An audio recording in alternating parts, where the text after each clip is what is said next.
महाराष्ट्र की राजनीति इन दिनों उथल पुथल चल रही है। अजीत पवार का प्लेन क्रैश हुए अभी ज्यादा दिन नहीं हुआ है, लेकिन सोशल मीडिया पर इस वक्त जो वीडियो बड़ी तेजी से वायरल हो रहा है वो सिर्फ एक युवक की पिटाई का वीडियो नहीं है, बल्कि ये वीडियो महाराष्ट्र की सड़कों पर कानून, लोकतंत्र और अभिव्यक्ति की आजादी को खुलेआम चुनौती दिए जाने का सबूत भी है। वीडियो में यह साफ दिखाई देता है कि एक युवक अधनग्न अवस्था पे सड़क पर घसीटा जा रहा है, उसे बार बार थप्पड़ मारे जा रहे हैं, गालियां दी जा रही हैं और चारों तरफ खड़े लोग इस पूरे घटनाक्रम को अपने मोबाइल फोन में रिकॉर्ड कर रहे हैं, लेकिन उसे रोकने वाला कोई नजर नहीं आता। सवाल यह है कि कौन है ये लोग। ये घटना महाराष्ट्र के पालघर जिले के नालासोपारा इलाका की बताई जा रही है।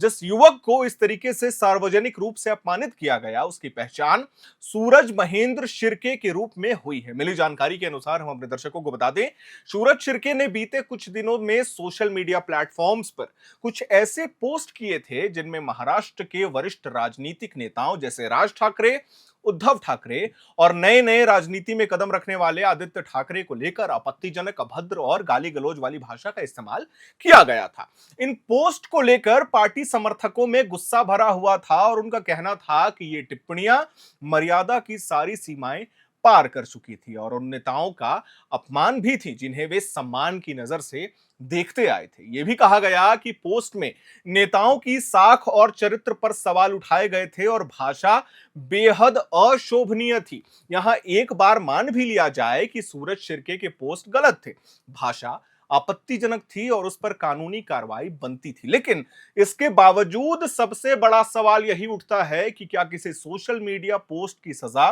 सड़क पर सार्वजनिक रूप से देनी चाहिए थी, भीड़ के सामने अपमानित करके देनी चाहिए थी? क्या किसी राजनीतिक दल के कार्यकर्ताओं को यह अधिकार है कि वे खुद जज बन जाएं, खुद फैसला करें और खुद ही सजा सुना दें, और वो भी पब्लिक प्लेस में? बताया जा रहा है कि महाराष्ट्र नवनिर्माण सेना के उप विभागीय अध्यक्ष किरण नकाशे और कुछ अन्य पार्टी कार्यकर्ताओं को सूरज शिर्के की लोकेशन के बारे में जानकारी मिल चुकी थी। इसके बाद कुछ लोग नालासोपारा इलाके में उसे तलाशते हुए पहुंचे और वहीं से मामला पूरी तरीके से कानून के दायरे से बाहर चला गया। पहले युवक के साथ मारपीट की गई, फिर उसे जबरन कपड़े उतारने पर मजबूर किया गया और इसके बाद उसे लगभग 1.5 किलोमीटर तक सड़क पर अधनग्न अवस्था में घसीटा गया, जिसके बाद जितने भी ये वीडियोस थे वो सोशल मीडिया पे वायरल हुए। इस पूरी घटना को कैमरे में रिकॉर्ड किया गया और बाद में वही वीडियो सोशल मीडिया पर वायरल कर दिया गया। जिस सोशल मीडिया पोस्ट को इस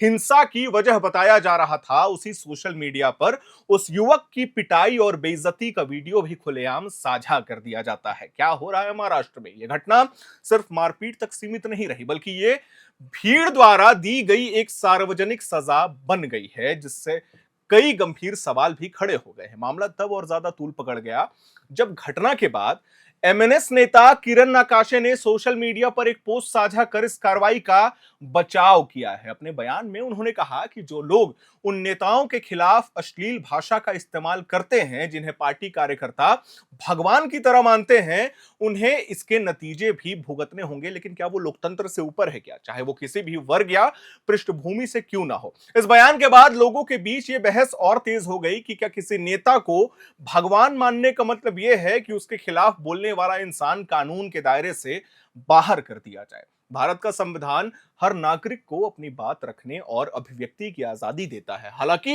इस आजादी की कुछ कानूनी सीमाएं भी तय की गई हैं। अगर कोई भी व्यक्ति सोशल मीडिया पर आपत्तिजनक, अभद्र या कानून के खिलाफ पोस्ट करता है तो उसके लिए आईटी एक्ट है, आईपीसी की धाराएं हैं, साइबर क्राइम सेल है और पुलिस जैसी संस्थाएं भी जो है वो मौजूद है। लेकिन इस पूरे मामले में ना तो पहले किसी तरह की कानूनी शिकायत सामने आई और ना ही किसी जांच प्रक्रिया को अपनाया गया, बल्कि सीधे भीड़ ने ही खुलेआम फैसला सुना दिया, जैसे मानो एक गुंडा राज चल रहा हो। घटना के बाद नालासोपारा इलाके में कुछ समय के लिए तनाव की स्थिति बन गई थी, जिसके बाद पुलिस की मौजूदगी बढ़ाई गई ताकि किसी और तरह की अप्रिय स्थिति ना बन सके। लेकिन सवाल यह भी तो उठता है ना कि जब एक युवक को सरेआम सड़क पर घसीटा जा रहा था, तब पुलिस और प्रशासन कहां थी? क्या किसी सोशल मीडिया पोस्ट का जवाब इस तरह की हिंसा और सार्वजनिक अपमान से किया जा सकता है? यह मामला केवल किसी एक राजनीतिक दल या फिर किसी एक व्यक्ति तक सीमित नहीं है, बल्कि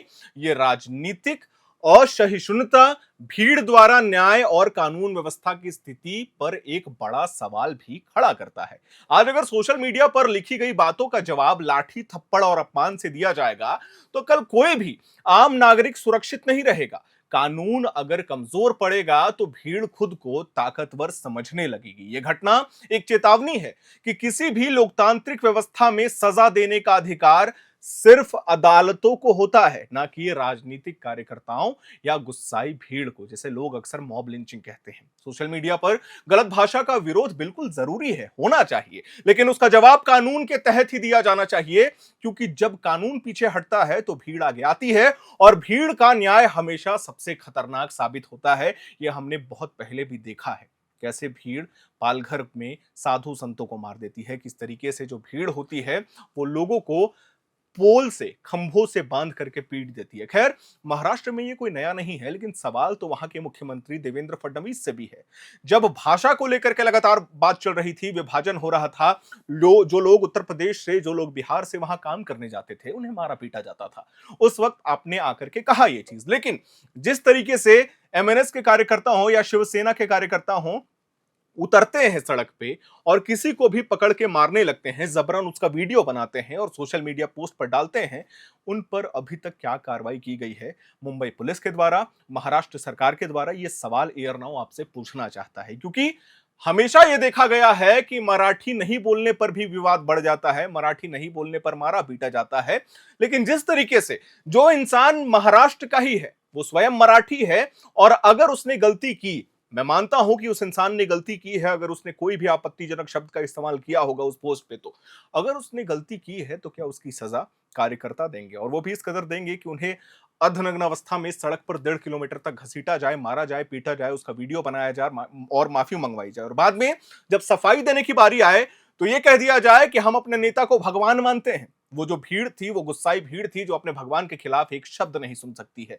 यह मामला साधारण सा मामला नहीं है। महाराष्ट्र में लगातार इस तरीके की बातें, इस तरीके का मुद्दा उठता जा रहा है, तो सवाल महाराष्ट्र के चीफ मिनिस्टर देवेंद्र फडणवीस से है, क्योंकि अभी कुछ ही दिन हुए हैं अजीत पवार की निधन हो जाती है प्लेन क्रैश में। उसके बाद अभी भी महाराष्ट्र की राजनीति उथल पुथल है। ये बोला भी जा रहा है कि उनकी पत्नी को अगला डिप्टी सीएम बना दिया जाएगा, हो सकता है आज शाम, यानी कि 31 जनवरी, माफ करिएगा, 31 जनवरी की शाम तक ये घोषणा भी हो जाएगी और वो महाराष्ट्र की अगली डिप्टी सीएम भी बन जाएगी। लेकिन जब भी इस तरीके का बात आता है, इस तरीके की वीडियो सोशल मीडिया पे वायरल होती हैं, तो कहीं ना कहीं लोगों को ठेस पहुंचती है, कहीं ना कहीं कानून व्यवस्था पे एक सवाल खड़ा हो जाता है। खैर, इस पे आपकी क्या प्रतिक्रियाएं हैं, आप क्या सोचते हैं, ये हमें कमेंट बॉक्स में जरूर बताइएगा।